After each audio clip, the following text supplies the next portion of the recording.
এগৰাকী মহাভক্তা আপোনালোক গোপিনীসকল। কংসৰ যিমানবিলাক অনুচৰ আছিলে, কৃষ্ণ কলৈ গ'ল কংসৰ অনুচৰবিলাকে নাজানে, কিন্তু গোপিনীসকলে জানে প্ৰভু এইফালে গ'ল। কাৰণ প্ৰভুৰ ভৰিত 5টা চিহ্ন আছিলে, ধ্বজ বজ পদ পংকজ অংকুশ।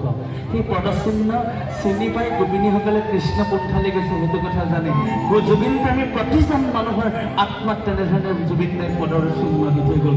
যেনেধৰণে বোলে গোসাই গ'ল বৈকুণ্ঠে যমুনা বালিৰে, এতিয়া প্ৰভু কালিন্দীলৈ গৈছিল।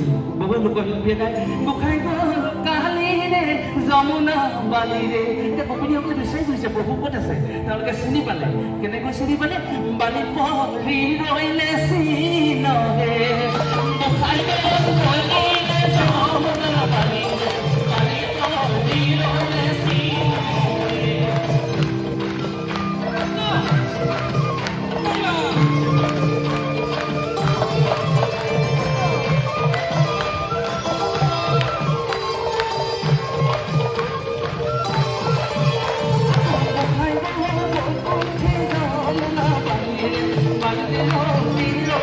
see